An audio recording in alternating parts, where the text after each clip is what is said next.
Muy buenas noches, estimados estudiantes, compañeros y compañeras. Vamos hoy a ver algunos fundamentos, cómo dieron origen a la disciplina de la antropología teológica para convertirse en disciplina de la teología. Tenemos que afirmar en primera instancia que la antropología teológica es la exposición del sistema de creencias del cristianismo a partir de la revelación y de la búsqueda de la teología por descifrar lo que Dios tiene en su plan de salvación para el ser humano. En este sentido, la antropología teológica, al igual que otras disciplinas en las ciencias sociales o las ciencias teológicas, aunque es dialógica, es expositiva. Ya lo hemos dialogado. Hoy lo que vamos a ver es la influencia de algunas corrientes filosóficas que han ayudado a sistematizar los contenidos de la antropología teológica, que no solo es un abordaje, pues esa es la historia de esta disciplina como de otras disciplinas, en una influencia para bien o para mal, por ejemplo, de la filosofía. La filosofía ha influenciado el quehacer teológico cristiano.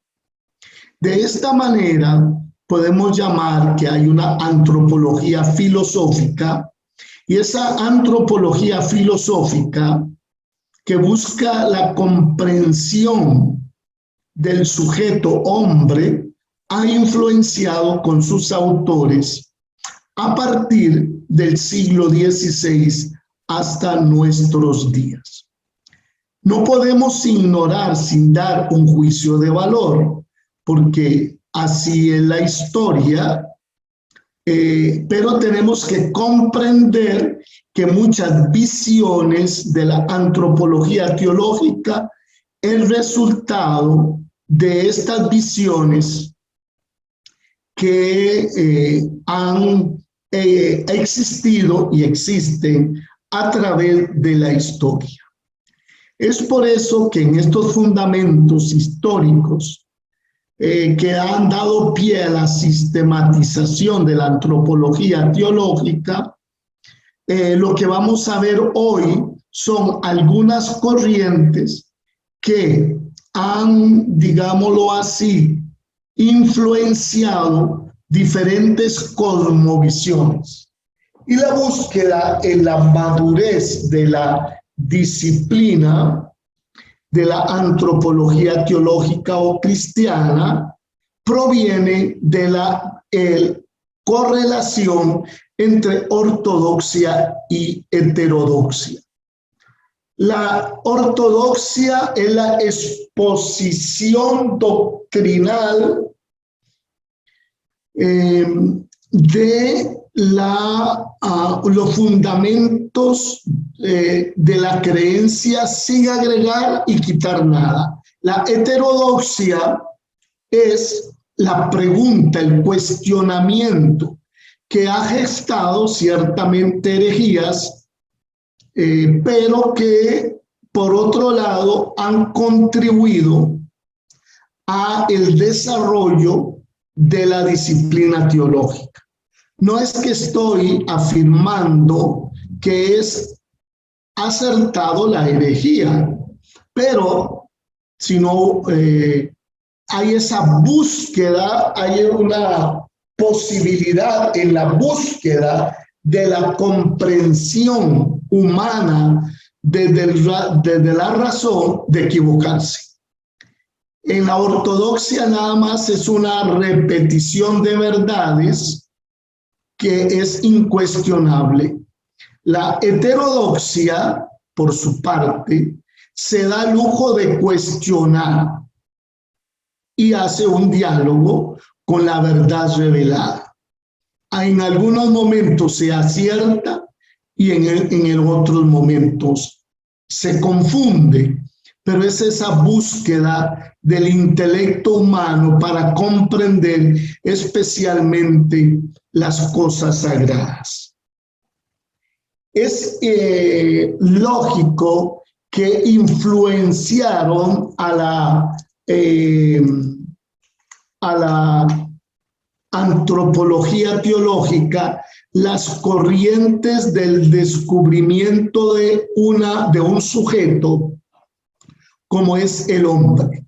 Antes del siglo XVI, podríamos que aunque hay ciertas corrientes que se preguntan sobre el hombre, especialmente en la filosofía, pero en la teología el énfasis está en el sistema moral y en el sistema doctrinal. El hombre no era un sujeto de análisis, no es sino con diferentes autores y en diferentes épocas, por ejemplo, en la ilustración, en las artes, en las ciencias, que hay un atrevimiento de cuestionar el papel de la teología en la comprensión de la sociedad, del mundo. Entonces, hay un desprendimiento paulatino, a veces fuertemente, del predominio de la teología y digámoslo así, de la iglesia en la comprensión del mundo. Esa independencia, por ejemplo, lleva hacia la Revolución Francesa, lleva a independizar el sistema económico de la visión de la iglesia, que genera especialmente en la segunda mitad del siglo XIX el liberalismo, que se contrapone, y de esa manera también corrientes como la masonería, pero no es más que una lucha de poder en la comprensión de la sociedad y desde luego convirtiendo el sujeto genérico hombre a un desarrollo también en el que se aborda desde la teología. Es fácil entender el desarrollo de la antropología filosófica o cultural o social, porque precisamente el hombre se convierte en un sujeto, digamos, dinámico y esencial a partir del siglo XVI. De esta manera se va desprendiendo una serie de cosmovisiones que en las artes, en la ciencia, en la literatura, en las diferentes ramas, donde el ser humano toma la palabra que la teología le había quitado. De esta manera, en el Renacimiento hay un cambio paradigmático en la misma teología que va influenciando, se va a ver influenciada y a la vez influenciando el análisis teológico. En teología, las verdades divinas antes del Renacimiento era lo esencial, y en el campo también moral,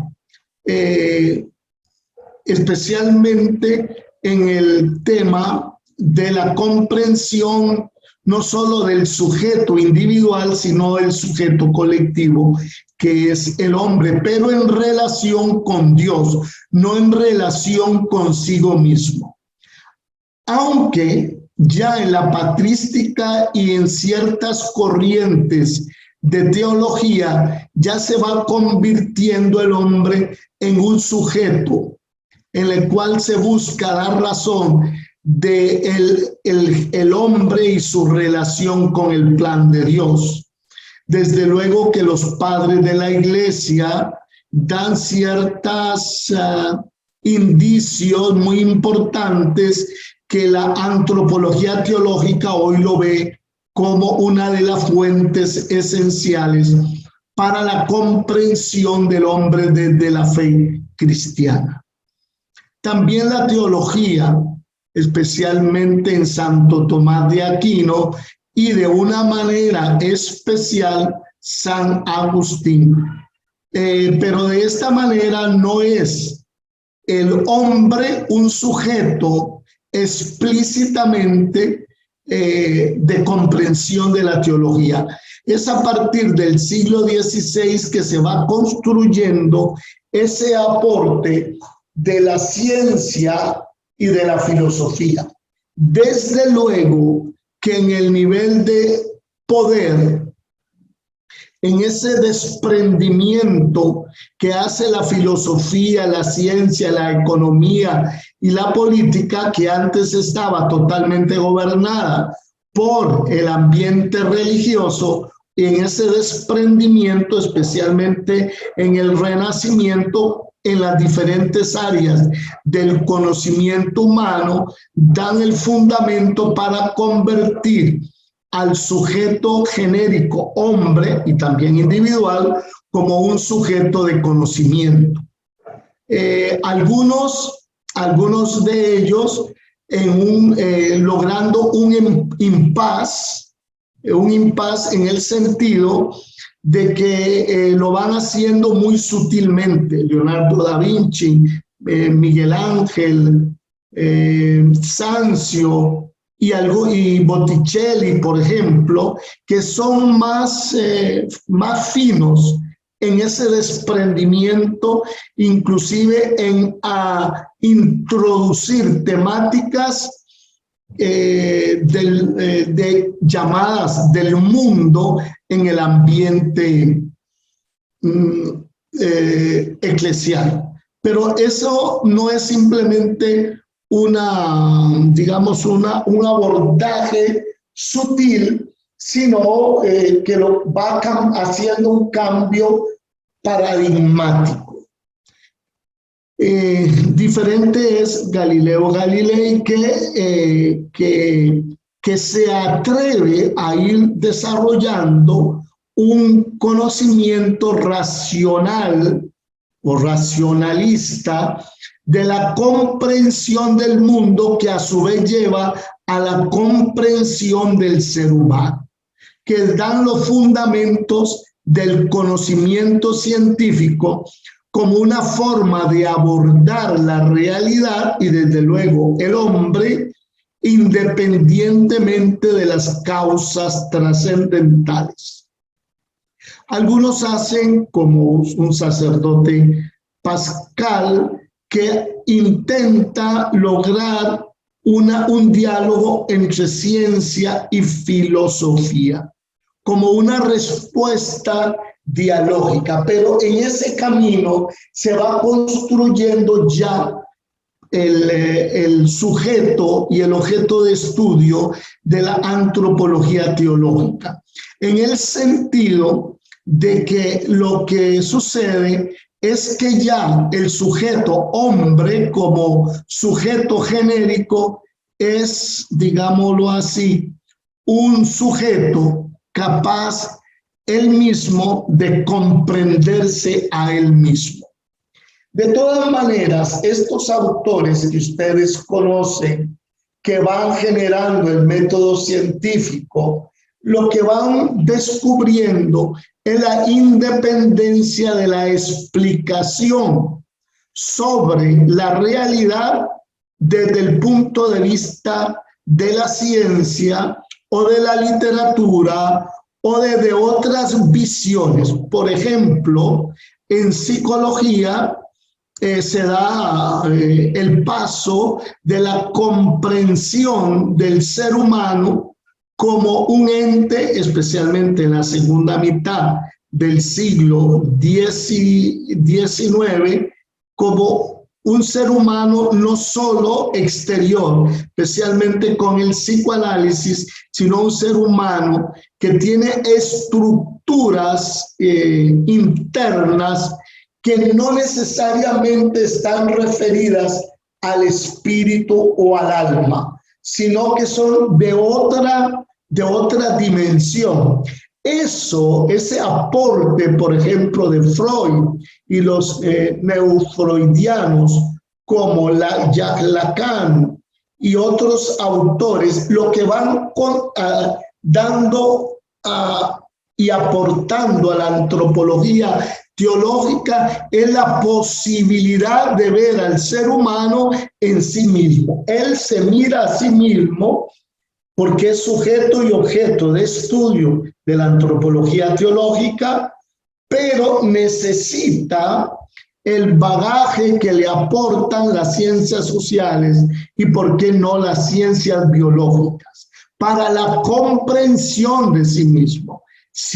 Ahí es donde encontramos que la antropología teológica es una ciencia que es totalmente dialógica, pero en la fuente, al final, aunque se vea influenciado por esas corrientes que nacen en estos siglos de estos autores, inclusive hasta nuestros días hoy, de una manera más radical, en la economía, en la política, en las artes, en las letras, en la filosofía y desde luego en la ciencia exacta, van descubriendo la grandiosidad del ser humano y de esta manera hace que exista una disciplina en teología que tiene que ver con el hombre.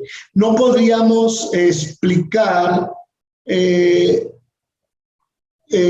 que hoy, con todos los descubrimientos, ignoremos una visión tan rica como es la antropología teológica, que en realidad, aunque parte de la revelación y de la teología dogmática, el descubrimiento, porque es teología, no es esencialmente exposición de un dogma, no se ve el ser humano como un dogma, sino el ser humano en relación con la revelación. Entonces, los descubrimientos de todas estas corrientes filosóficas van gestando que se enriquezca la visión del hombre, no solo desde la visión cristiana, que es la tarea de la antropología teológica, descubrir cuál es el perfil, cuál es el concepto, cuál es la cosmovisión del ser humano desde el cristianismo, sino también de ir,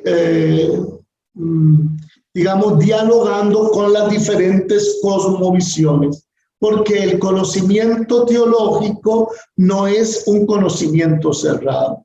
El conocimiento del magisterio sí es un conocimiento cerrado, pero aunque la antropología teológica es exposición de lo que la revelación ha manifestado en la persona de Jesucristo y que de una manera sintética la Gaudium et Spes número 22 manifiesta, es necesario decir que la antropología teológica como disciplina también bebe de los nuevos descubrimientos sobre el ser humano y busca descifrar los puntos de contacto también con la revelación.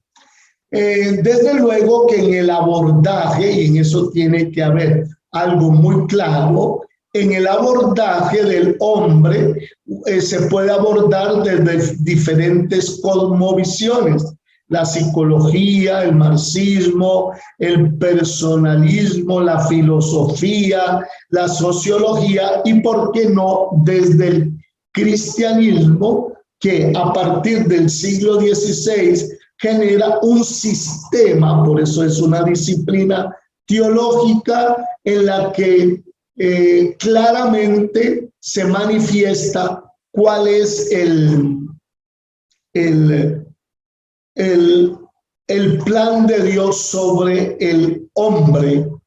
Entonces, el objeto de estudio y el sujeto de estudio es el hombre en sí mismo. Es el hombre que se piensa a sí mismo. Es el hombre que se comprende a sí mismo, pero cuya fuente es la revelación, porque es antropología teológica.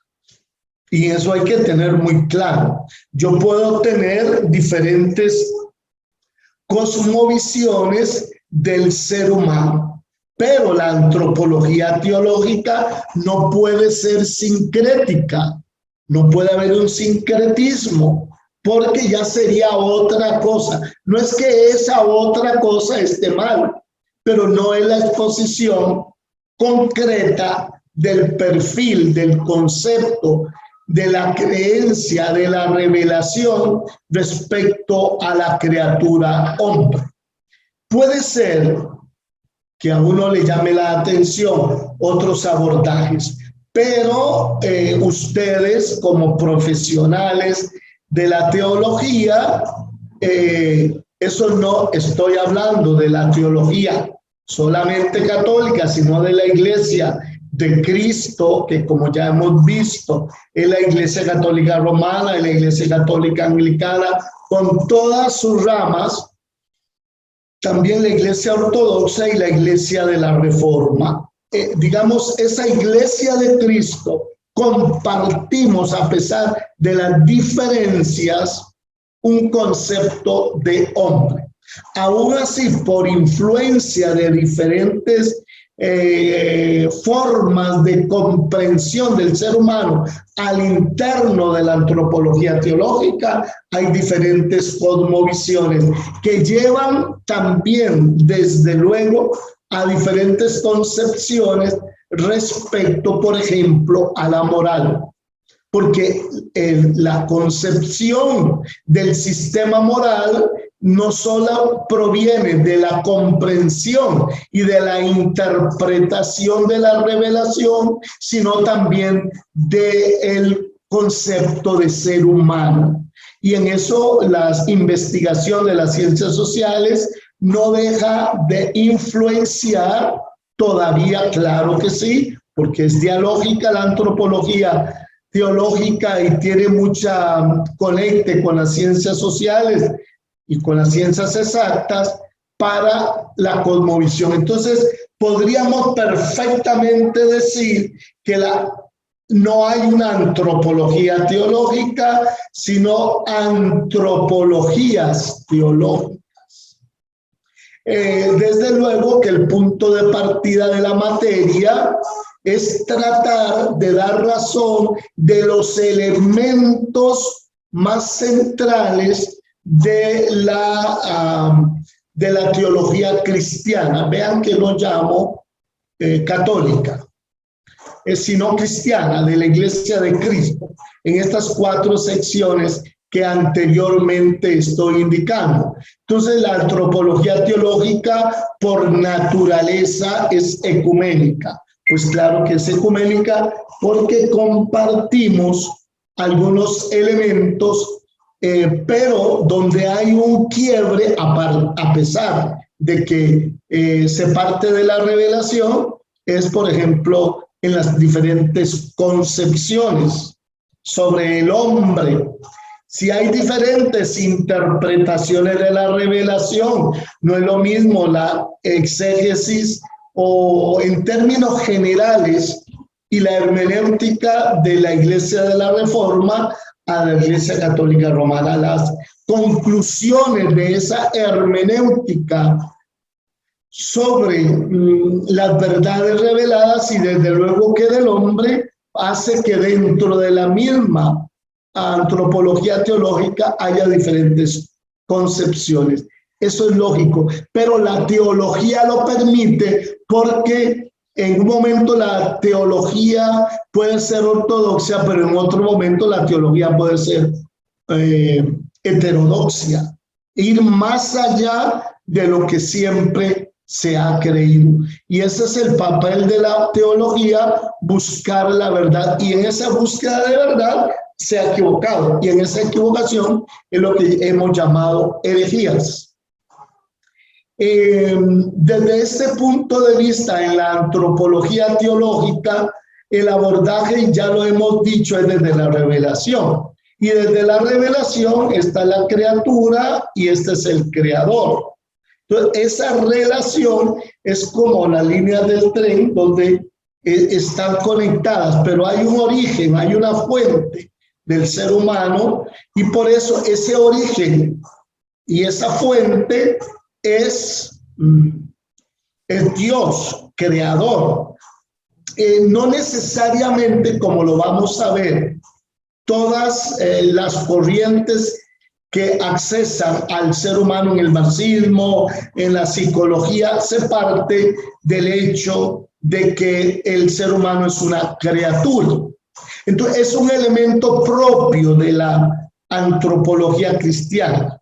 El abordaje es de la revelación, y el abordaje de la revelación nos habla en los libros, en el libro del Génesis, en los libros de la sabiduría, muy especialmente en los evangelios, en la carta a los romanos y en las cartas paulinas, una visión del ser humano. Así como cuando uno estudia en sociología el marxismo, entonces vamos a captar cuál es la propuesta, la comprensión dentro del marxismo, dentro de la sociología o desde la antropología cultural, por ejemplo, o dentro de la biología o de las ciencias exactas, cuál es el concepto de hombre. De la misma manera, lo que hace la antropología teológica en una búsqueda que no ha terminado y que es multiconcepcional, tiene diferentes concepciones, descubrir en realidad cuál es el plan de Dios sobre el hombre. Y ese elemento primero es la creaturidad, o sea, el ser humano es criatura, es un ser creado y es creado por un Dios, que es el Dios manifestado en Jesucristo, que es la misericordia de Dios hecha carne. Entonces, el misterio de la encarnación se convierte en un elemento muy importante, porque no solo es criatura, sino una criatura creada a imagen y semejanza del Creador. Ahí hay un segundo elemento, que es la imagen, que es importante desarrollar dentro de la antropología teológica. Entonces, tenemos que decir que la disciplina de la antropología teológica proviene desde la teología dogmática, y a su vez la teología dogmática bebe para su sistematización del sistema de creencias de la revelación y también del magisterio y de la tradición con mayúscula. Y esta afirmación es, digamos, esencial. La preocupación de la antropología teológica es descifrar qué es lo que enseña a Jesucristo como revelador de Dios Padre sobre lo humano. ¿Qué es lo humano? De esta manera, al interior de la antropología teológica hay diferentes visiones. Así como dentro del marxismo hay diferentes visiones, dentro de la antropología cultural hay diferentes visiones, no podemos ignorar que también desde la teología hay diferentes visiones sobre la realidad, porque es una elaboración racional, es una búsqueda lo que hace la teología. A pesar de que proviene de la revelación, no es un sistema cerrado en la búsqueda, pero la exposición de la antropología teológica sobre el hombre es descifrar, exponer, indicar el perfil de lo que Dios quiere del ser humano y qué es lo humano desde el cristianismo. Y cuando nosotros tenemos esa respuesta, ¿qué es lo humano o qué es el hombre? Podemos dialogar con otros sistemas sociales, con otros sistemas de creencia como es religiosa o científica. No hay ningún problema. Esto es lo que usted piensa, esto es lo que usted afirma, esto es lo que nosotros afirmamos. Por eso tenemos que tener una posición. Si usted va a dialogar con un marxista y piensa como el marxista, entonces, ¿qué es lo que está aportando? O sea, ¿qué es lo que está dialogando? Es un narcisismo intelectual. Usted cede el espacio al ateo, marxista o agnóstico y ya no hay diálogo, ya lo que hay es una visión solamente. Esto es lo que piensa la teología, esto es lo que piensa la iglesia, esto es lo que piensa la elaboración teológica, esto es la exposición de la revelación sobre el hombre y esto lo vamos a definir. Entonces ya podemos dialogar. El punto de encuentro y punto de desencuentro. No importa, pero no podemos nosotros ceder o hacer una mezcolanza de creencias. Entonces, eso nunca ha servido para el diálogo. A pesar de que lo entendemos como una manera de actualizarnos en las nuevas etapas históricas. No. El principio del diálogo es la posesión de sus propias verdades, sus propios descubrimientos. Y como no todo el mundo tiene la verdad sobre el hombre, vamos a compartir eso. Podemos decir que la verdad del hombre está partida, hay un cuarto de verdad. Y a pesar de eso podemos dialogar. La verdad sobre el hombre creo que lo descubrimos todo, no porque la antropología teológica provenga de la revelación, ya es el descubrimiento máximo. Tenemos que tener humildad para poder dialogar. De ahí que vamos a ver hoy algunas corrientes filosóficas que, digamos, han contribuido a diferentes visiones de la antropología sobre cómo está constituido el hombre, qué es lo humano, cuál es la esencia del ser humano. Entonces, hay unas corrientes filosóficas que han contribuido para responder a esa pregunta de lo humano. El término monismo proviene de la filosofía griega y ya desde antiguo había influencia de algunos autores que definían el ser humano desde una única sustancia, por eso monismo. La palabra monos significa esencialmente único o solo. Eso es lo que significa único o solo. Desde este punto de vista, el conceptuismo, ustedes saben ya, es para indicar que es una filosofía o una doctrina o un sistema de pensamiento. De ahí cristianismo, socialismo, comunismo. Quiere decir que es un sistema elaborado, que hay una lógica interna en la comprensión de la realidad y desde luego que el ser humano. Entonces, el monismo lo que está tratando de explicar que no solo en el hombre, sino en la obra creada hay un único elemento que gesta el resto, que de ahí procede. El monismo entonces proviene de la filosofía y que es compartida por muchos pensadores antiguos, inclusive de la modernidad. Cuando hablamos de la modernidad, estamos hablando de 1910 a 1950, 60, luego sería la posmodernidad, que han sido influenciados por ello.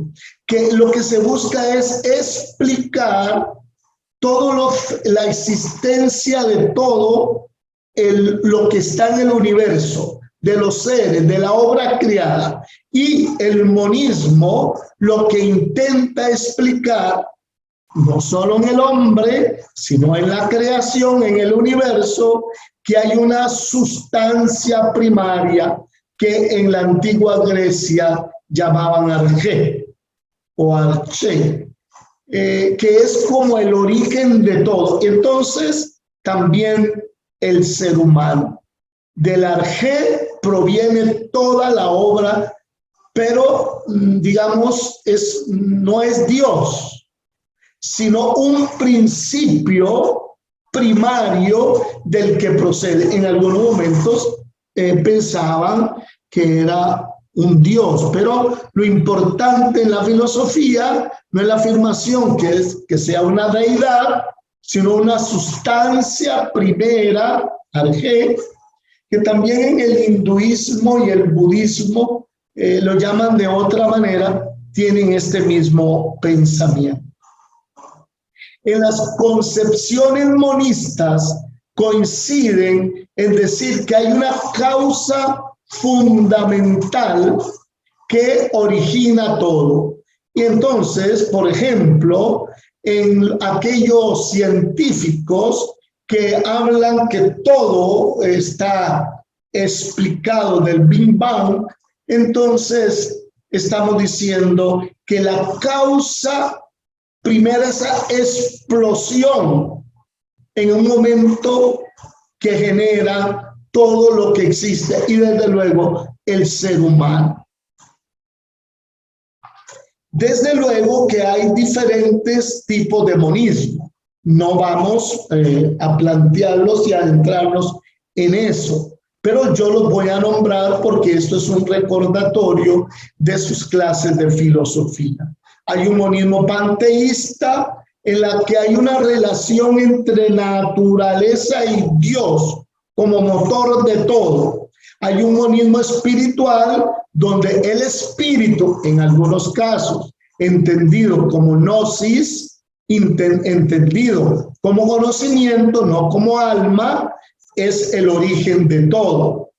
Y luego un monismo neutral, que es una causa independiente a Dios o al conocimiento, lo que gesta la creación y desde luego toda criatura y el ser humano como tal, porque no es independiente el ser humano del resto de lo creado. Algunos representantes más significativos del monismo, por ejemplo, algunos de ustedes de eso ya lo conocen, y por ejemplo, la causa primera de Karl Marx es la materia. Hay la materia originante de la misma materia.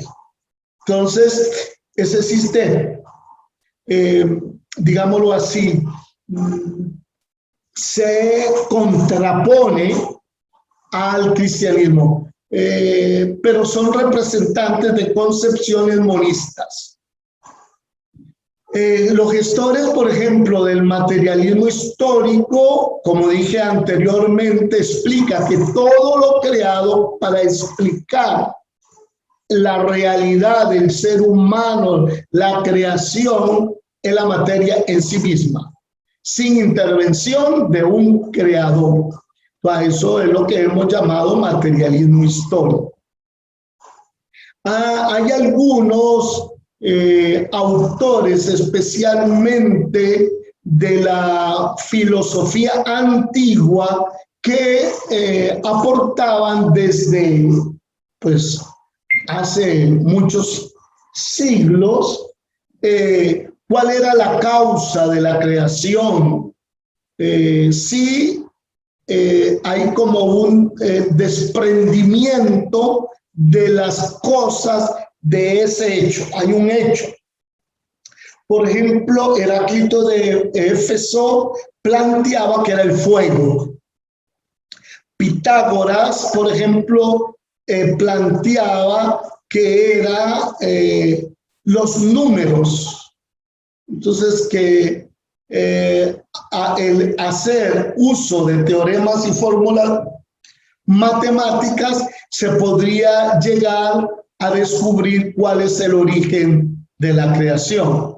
Parménides, por su parte, planteaba algo más filosófico, pero que es muy profundo. Parménides indicaba la idea de que todo era lo que era, y si algo no era, era porque no existía. Tiene que ver un poquitito sobre la diferencia entre materia y el idealismo. En realidad, lo existe es lo material. Y si existe lo material, es que existe la materia. Entonces, la materia es el origen de todo.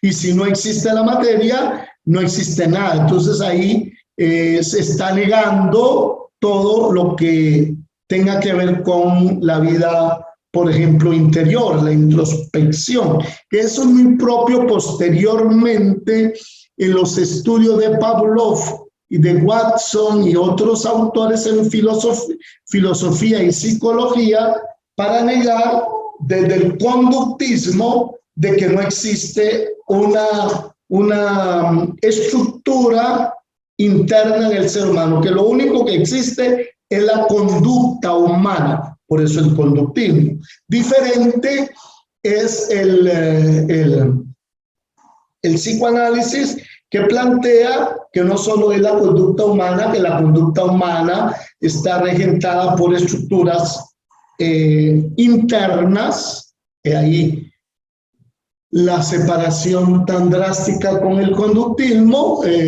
ustedes ya lo recuerdan, el id, el superego, el inconsciente. Luego, otros autores, Anaxímenes, que consideraba que el origen de todo era el aire. Pues esto es para explicar diferentes corrientes monistas, en el cual una sustancia única, de esa sustancia se deriva el resto. Pues ya hemos visto entonces que hay diferentes concepciones monistas. Hay un monismo materialista, donde se plantea que lo único que existe es la materia. Hay un monismo en el campo espiritual o idealista, que es el mejor nombre, no tanto espiritual, pero así lo llaman, o idealista, propongo yo. Se basa en que lo único que existe es el espíritu, pero no el espíritu como lo entiende el cristianismo, sino esencialmente como conocimiento. El monismo panteísta, en la relación de un Dios creador y un Dios que se confunde con la naturaleza, que a su vez gesta todo lo creado. Como ya dijimos, una característica más importante, por ejemplo, respecto al ser humano, ya directamente del ser humano, las concepciones filosóficas monistas plantea que el alma y el cuerpo no son diferentes. Al contrario, el alma y el cuerpo es manifestaciones distintas. Sí lo reconoce, a nivel general el sistema. Puede ser que el monismo materialista no lo acepte, y sí lo acepte el monismo espiritual, pero lo que está diciendo los pensadores monistas, aunque haya diferentes concepciones, es el alma y el cuerpo existen, pero son manifestaciones de una sustancia única que forma la totalidad de las cosas. Bueno, de esta manera hemos visto el monismo y que en realidad sigue influenciando, lo vamos a ver más adelante, las concepciones antropológicas. Otra concepción filosófica es el dualismo. El dualismo es una concepción filosófica y muy religiosa que defiende la existencia de dos principios opuestos. Digamos, eso sería lo esencial del dualismo, que esos dos principios es lo que dan origen al universo y al hombre. Y esos principios son opuestos, eternos e independientes en el origen. O sea que cada uno tiene diferente origen y desde luego que se desprenden diferentes concepciones. ¿Cuáles son esas, llamémoslo así, esos dos principios opuestos, eternos, independientes? El cuerpo y el alma. Digamos, serían estructuras diferentes, el bien y el mal, el mundo y el espíritu. Sin que yo afirme eso, yo no lo estoy afirmando, pero uno puede ver el Evangelio de San Juan, esas dos estructuras, mundo y espíritu, bien y mal, elaborado desde una visión, teológica, pero ahí es un elemento que podemos ver con mucha claridad. Dos elementos que se contraponen, opuestos. Es importante ya que indicar que para el dualismo existen dos principios y el monismo respecto al hombre es expresión de una manifestación o expresión de una realidad. En cambio, en el dualismo, en el sistema, existen dos principios independientes, contrarios, que pueden explicar al ser humano. En el dualismo, la concepción filosófica que afirma la posible existencia de dos principios, como dijimos ya, supremos, increados, coeternos, el bien y el mal, independientes, irreductibles y antagónicos. Esto tiene muchas, digamos, consecuencias cuando en el nivel dualista se quiere accesar a el conocimiento del hombre.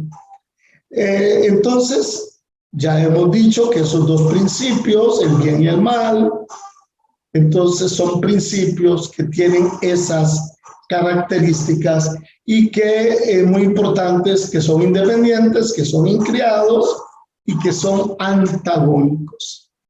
De esta manera hay diferentes visiones también sobre hay diferentes visiones sobre el dualismo. El concepto más común es el dualismo entre el bien y el mal, en el que se explica el mundo de la gracia y el mundo del pecado, por ejemplo. Ahí vamos ya dando algunos elementos. También de ahí podemos, del dualismo, hay dos órdenes, el orden, un orden como sistema, que es el ser ideal, y otro el ser real. Dios y mundo, naturaleza y gracia. Hay dos órdenes que desde este punto de vista dualista, son opuestos. Y con las consecuencias en la concepción del ser humano, dentro del mismo cristianismo. A nivel cognoscitivo, racionalista, esa separación entre razón y fe, eso es dualismo. Todavía hoy, no solo en el cristianismo hay dualismo, sino en la política también dice la fe, la razón y la fe son irreconciliables, o en la ciencia, no solo en la teología, hay concepciones dualistas. Por eso las implicaciones de que los cristianos, no, por ejemplo, no se metan en política, por esa separación entre razón y fe, que no solo es dentro del cristianismo, de la teología o del magisterio, sino también desde el ser humano. También una visión dualista es la relación entre necesidad y orden moral. Digamos, si ustedes recuerdan la pirámide de Abraham Maslow sobre el mundo de las necesidades, cómo se conforma, cómo se compacta con el orden moral. Entonces, ahí hay dos elementos, ¿verdad? ¿Qué es primero, satisfacer la necesidad o satisfacer el orden moral? ¿Qué es lo primero? Bueno, ahí hay una diferenciación. En realidad, desde el punto de vista para un creyente, tiene que haber una correlación entre necesidad y orden moral. Estamos hablando del sistema dualista. ¿Qué es primero? ¿La necesidad o el orden moral? ¿Qué es primero? ¿La libertad o el deber? Entonces, de ahí se desprenden muchas concepciones y yo espero que ustedes también vayan dando pie a reflexionar sobre las diferentes consecuencias de estas visiones filosóficas dentro del cristianismo que existen. Y de ahí vamos a encontrar muchas cosmovisiones, orientaciones, énfasis en la vida cristiana. Y la concepción cognoscitiva, el concepto de constatación de la realidad y la valoración ética. El conocer y el querer. Entonces, esas dos son visiones que gestan el énfasis sobre la comprensión del ser humano. En las doctrinas dualistas, entonces hemos visto que coincide que el principio del bien es identificado con la luz y el espíritu, y el principio del mal con las tinieblas y la materia, o con el diablo, dependiendo, o el demonio, que es maniqueo, digamos. Todo lo material es demoníaco. Bueno, ese influyó el maniqueísmo, inclusive en la predicación actual. Muchas de las concepciones de grupos muy conservadores es eso, esa separación entre razón y fe, entre el mundo del deber y la libertad y el querer, por ejemplo. El maniqueísmo plantea para empoderarse del concepto trascendente, disminuyendo el concepto de la materia, maniqueísmo, como proveniente del demonio. Todo lo que es material, incluyendo el cuerpo, es algo detestable. Es grave porque muchas de estas negaciones del cuerpo también es negaciones de la realidad, negaciones de muchas concepciones, por ejemplo, de la lucha por la justicia. Entonces no hay que hacer nada porque a los pobres siempre los tendréis entre vosotros. Entonces, en el reino de los cielos habrá paz. Bueno, no quiero entrar en una discusión, pero desligado del pensamiento de Jesús de Nazaret, las consecuencias son muy graves. Entonces, por ejemplo, en el gnosticismo, como dije anteriormente, la materia viene del principio del mal, es mala, y fue creado por un demiurgo distinto al Dios bueno, que podría ser, para algunos autores, por ejemplo, Prisciliano, que es el diablo, que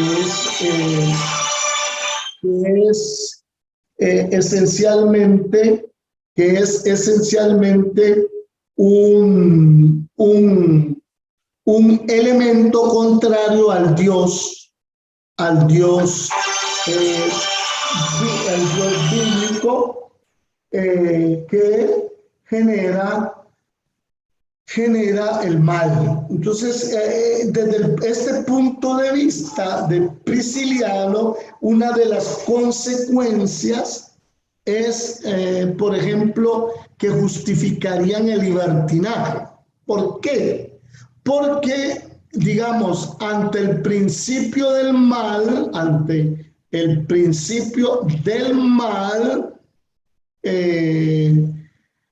que inclina al hombre a pecar, ese principio no es la persona singular la responsable, sino ese principio del mal. Entonces, el hombre singular no es responsable del pecado. El responsable del pecado es ese principio. Entonces, no se puede hacer nada porque estamos dominados por el principio del mal. Bueno, esta es una visión que puede ser que esté dentro del cristianismo. Ahora, ¿cuál es la reacción de la Iglesia Católica? Ahí sí le planteo, habría que ver cuál es la reacción de la Reforma, cuál es la reacción, eso se lo podemos preguntar a los pastores que vamos tal vez a invitar en algún momento. Ante esas visiones dualistas, por presentar una reacción, ¿cuál es la cosmovisión? Primero, son principios generales. Dios es único, infinito y omnipotente. Segundo, el principio del mal no puede ser Dios, ni puede limitar la potencia infinita del único Dios. O sea, aunque existe el mal, la presencia del mal no puede ser que influya para que Dios actúe en la vida. Es una realidad, pero que no determina la acción de Dios. Mas no es el origen del mal, el Dios bíblico.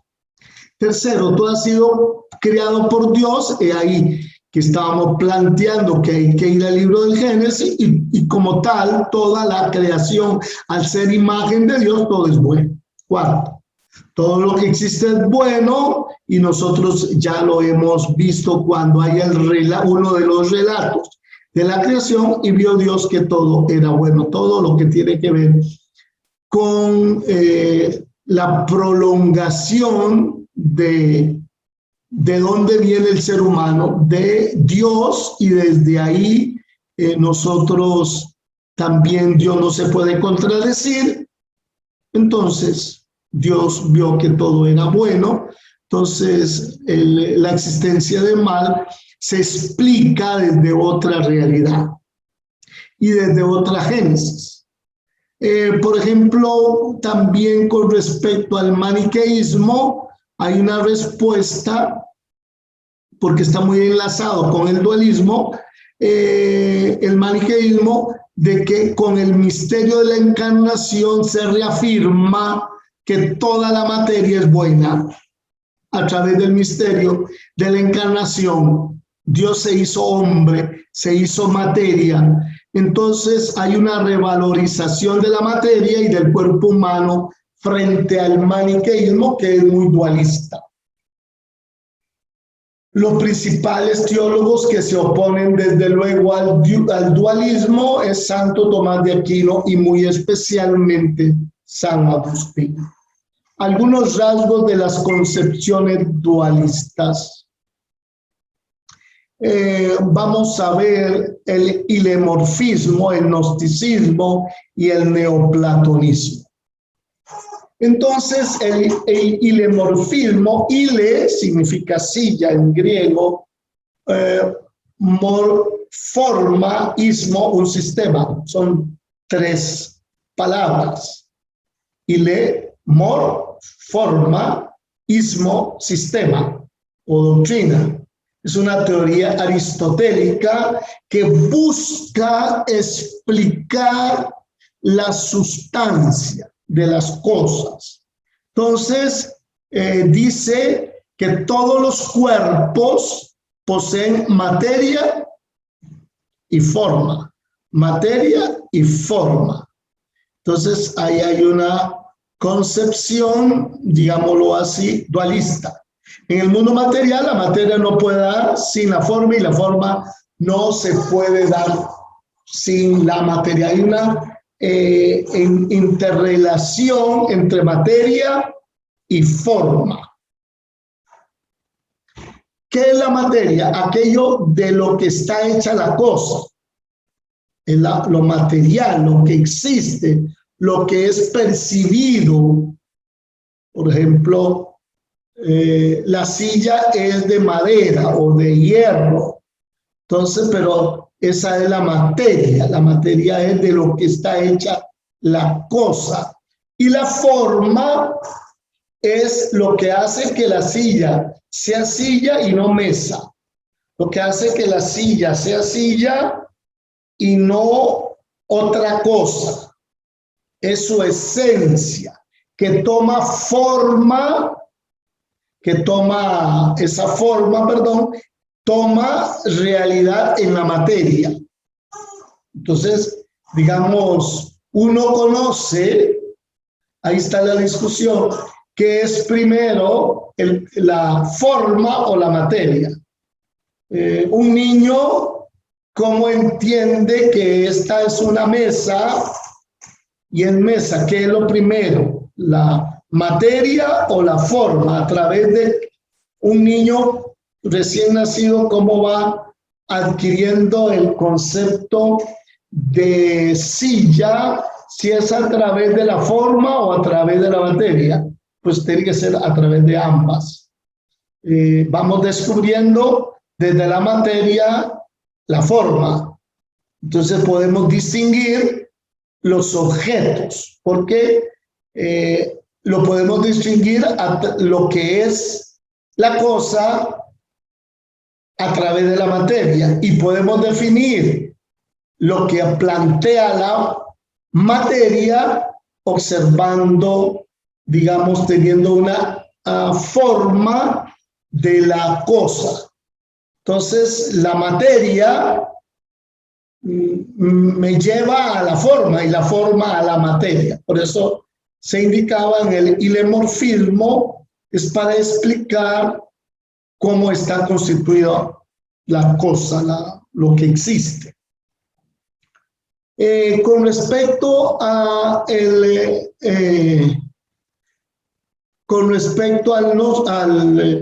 al gnosticismo, tenemos alguna idea. Primero tendríamos que indicar que el gnosticismo, la palabra gnosis es conocimiento, ismo, sistema que plantea y enfatiza el concepto del conocimiento.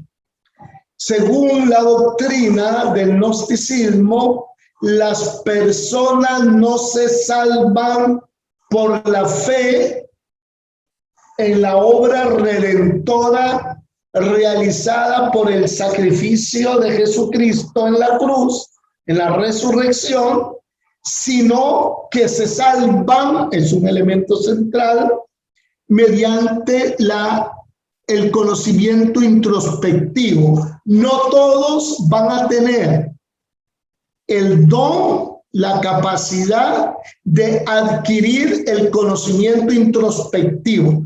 Es como una predestinación. Solo algunos podrán salvarse porque tendrán la capacidad de adquirir el conocimiento esencial. Ni sola la fe ni la muerte de Cristo bastan para salvarse. El ser humano es autónomo para salvarse a sí mismo. Este es un elemento central del gnosticismo. El gnosticismo entonces es planteado como una mística esotérica de la salvación. ¿Por qué esotérica? Porque hay un conocimiento que está reservado para algunos iniciados, y esos son los elegidos, podemos decirlo así, para salvarse. Los que adquieran ese conocimiento y lo asuman. Es como absorber el conocimiento es absorber la salvación. El que adquiere ese conocimiento está salvado. No es el sacrificio ni la muerte de Cristo, ni el acontecimiento Cristo. Es necesario indicar que el gnosticismo es sincretista, pero que ha influenciado el cristianismo también.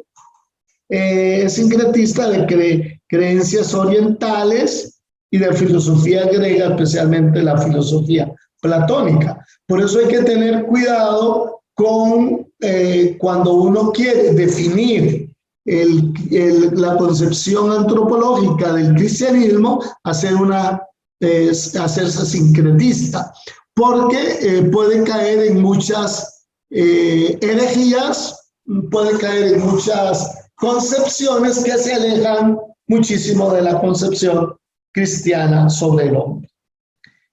Es una creencia dualista el gnosticismo, es el bien frente al mal, el espíritu frente a la materia, el ser supremo, Dios, frente al demiurgo, que es el que genera el mal, llamado por algunos demonio o diablo, el espíritu frente al cuerpo y el alma.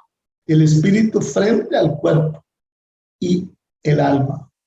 La mente, el espíritu no es lo que nosotros pensamos, el espíritu es la mente, la gnosis, el conocimiento, que se enfrenta al cuerpo y al alma.